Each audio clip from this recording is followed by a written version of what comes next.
Hello, hello. Welcome back to A Course in Miracles.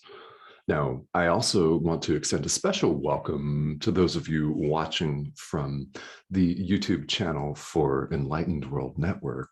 And as you may know, this series of videos that you're currently enjoying began as a live stream on Enlightened World Network. And the title of that live stream can still be seen in the artwork, in the banner artwork. That's A Course in Miracles 365, Awakening to Love. Yeah. So welcome to all of you, wherever you're joining from. And we decided about, I would say about a month and a half ago to pre-record the content for a lot of reasons. And well, it's really been a lot of fun.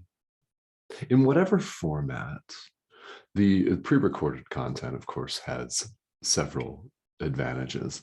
The one is that I deliver for you a lot better because I'm not distracted by the live stream, people's comments, that sort of thing.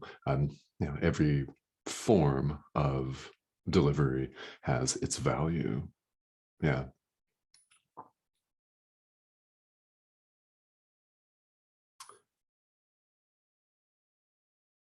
I'm very, very honored. This is what I want to say before I launch into lesson 210 today in the workbook, is that I'm very honored to be here with you. It really does my heart a tremendous amount of good to be able to interact with all of you.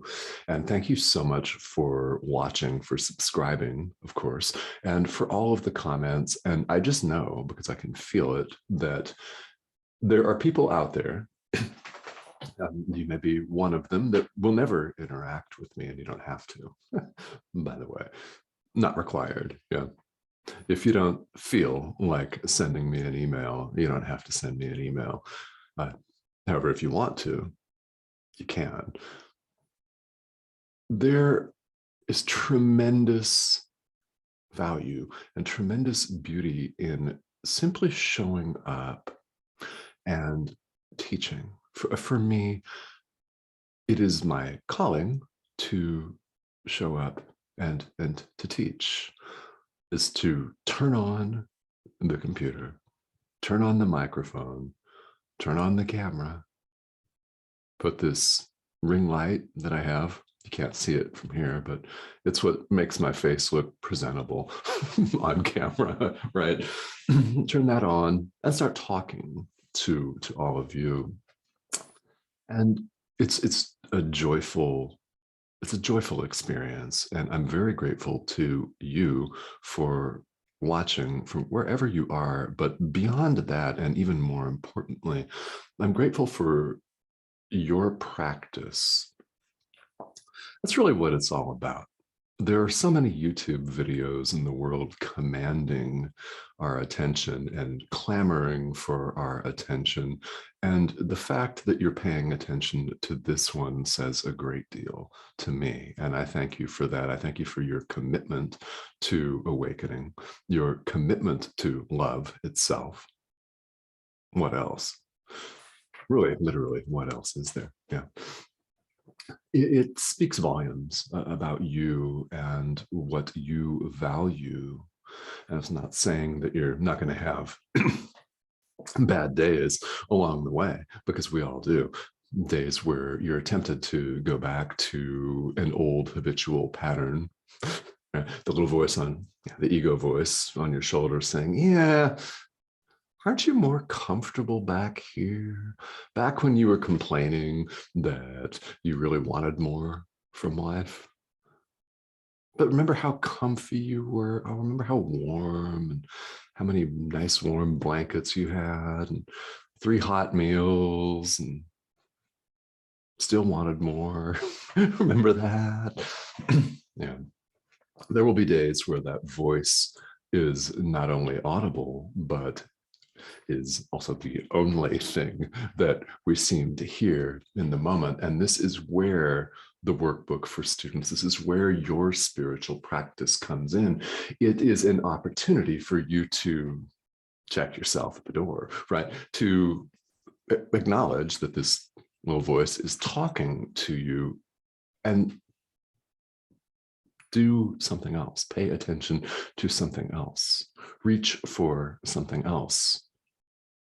Can be your own meditation practice, can be a prayer that you have, can be appealing to your guide or guides for help. Yes, it can be any number of different things, but it is the act itself, the awareness itself, and then the act that follows that awareness that is so important. It's of critical importance. And that's what I thank you for, is your cultivation of that. That's what we all need.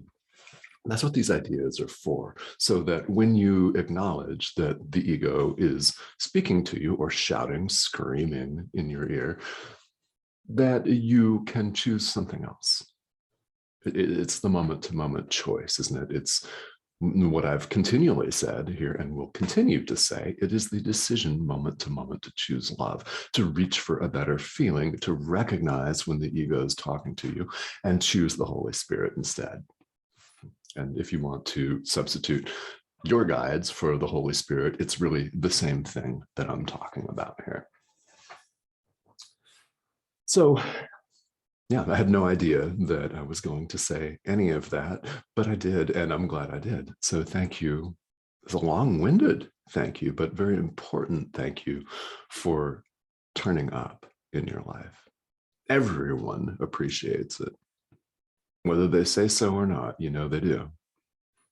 You know they do. So let's talk about lesson 210, shall we? Now, we're about halfway through here, a review period where we're focusing a tremendous amount of intention and attention, both, on the truth that we're not bodies. We are spirit, as God created us. Therefore, we continue to move through this review period, reciting and sitting with and contemplating the idea, I am not a body, I am free, for I am still as God created me. Let's put some emphasis on still today. Never gone anywhere. Who you are has never gone anywhere. God simply is. Love simply is. And it has not gone anywhere. There's nowhere for it to go. This is simply who you are. It is who every single living thing is. It's who you are. Love, still as God created you.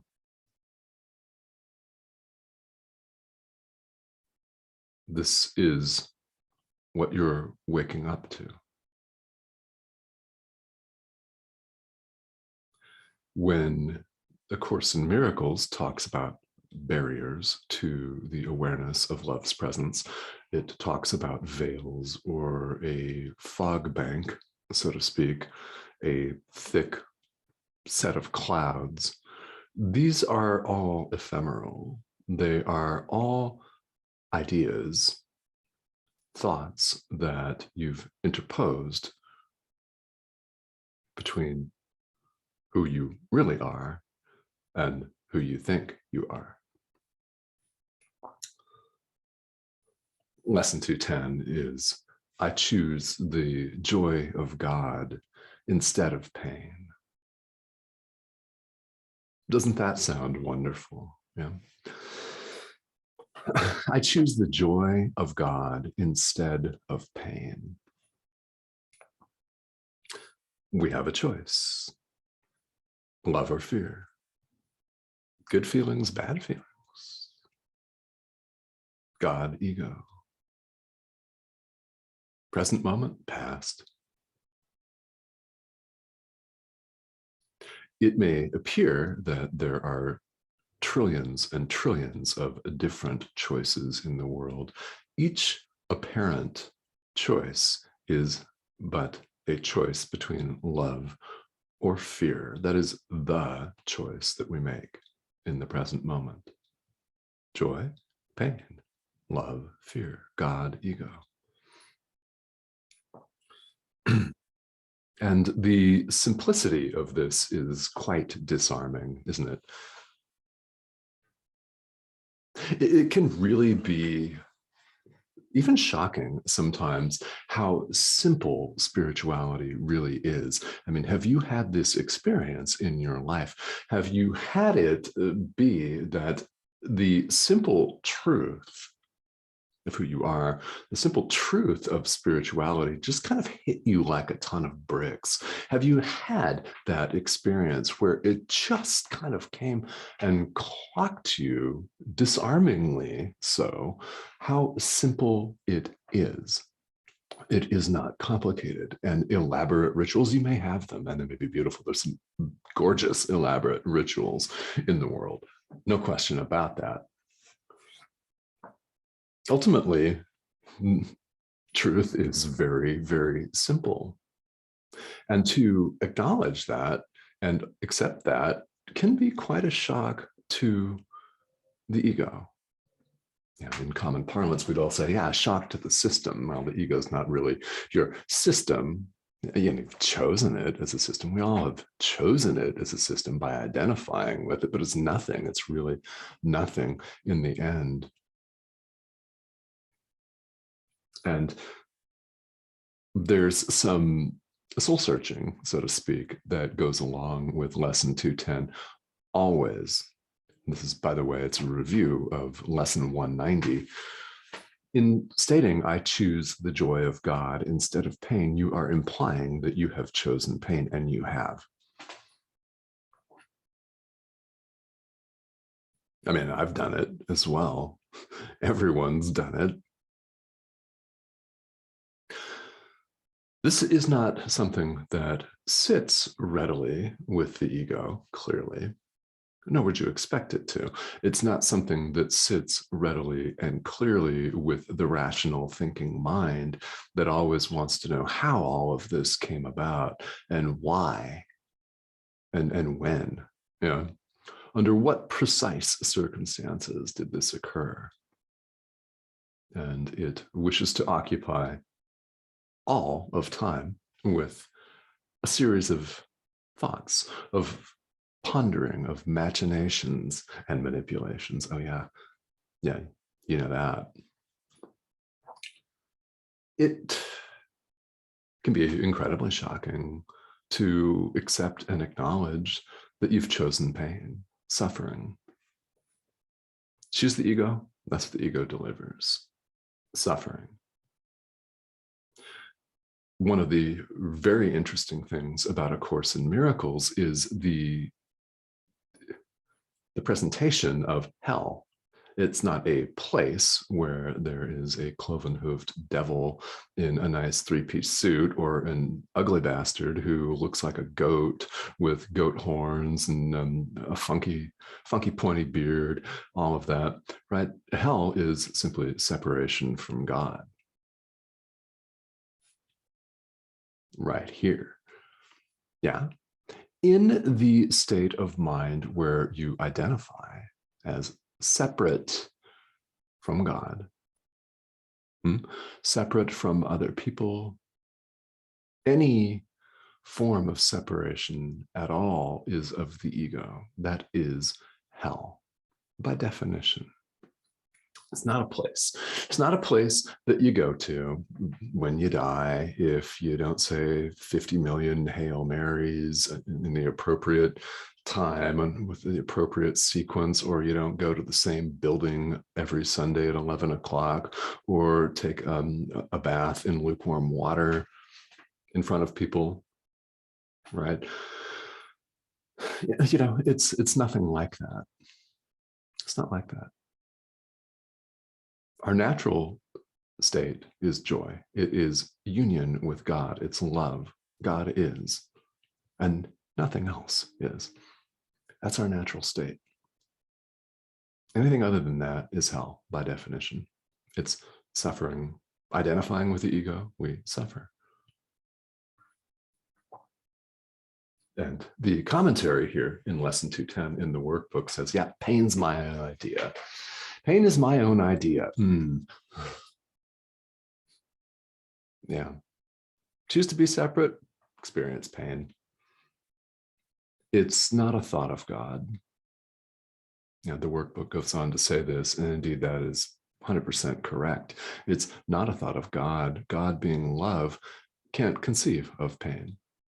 And what passes for love here in the world is special love, exclusive relationship love. It's romantic love. It's a hot fling on a Friday night kind of love, the kind that they sing about in rock and roll songs, country songs, popular music, that sort of thing, right? Real love is completely abstract. It is for every single thing. Well, and we say every one. There's only one of us, and that is love itself. It is not exclusive. It's not exclusive. So what we worship here in the world as love is just a small fragment of the totality of it. And when we begin to experience the totality of it, which can't be known by the rational thinking mind, isn't this exciting? None of this can be known by the rational thinking mind, which wants the who, what, when, where, why, how answers. How did the separation come to be? Don't waste your time on that. The rational thinking mind will never find the answer to that. And you want to know why? It never happened. Course in Miracles tells us that. Why did it never happen? There is only the present moment.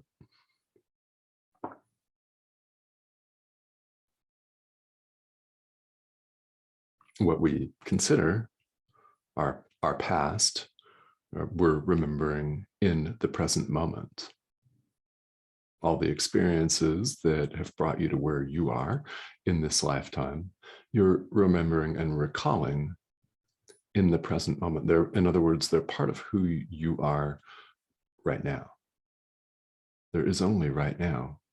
Past is gone. That doesn't take an elaborate spiritual text to understand, right? Nor does it take an elaborate spiritual text. It doesn't even take this video. Let's all be honest, right? It doesn't take a series of hundreds of videos by some dude in Phoenix, Arizona, who likes to turn on the camera and talk, right? It doesn't take that to understand that the past is gone. It doesn't take that to understand that the future is not here. It's not here. We get that. We get that. So why do we choose to ignore that, right? This is what happens when we choose the ego instead of God. We experience pain. We experience the pain of our choice instead of joy. We have the power in the present moment to choose.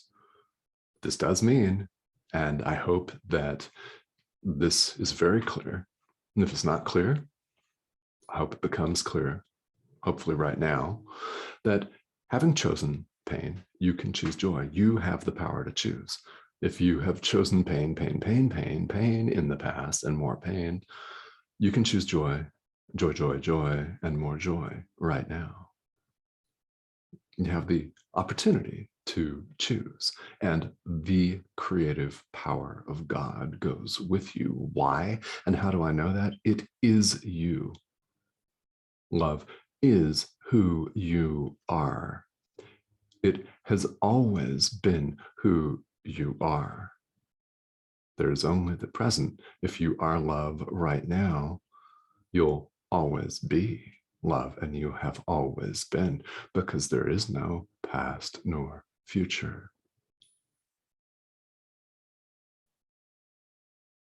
So let's sit with this one.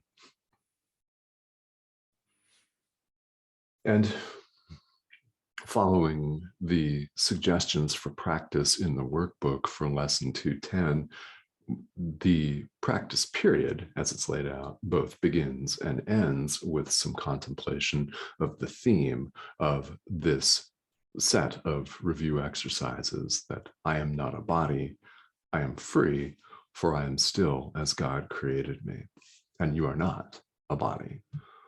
All appearances to the contrary, you are free. Contemplate it, feel it, know it in your heart, and keep contemplating it, keep feeling it, and make it firmly, firmly known so that you viscerally, totally, and unequivocally experience it. Because spirituality, guys, is all about experience. We can read all the books we want. Are we applying it? We'll see you next time.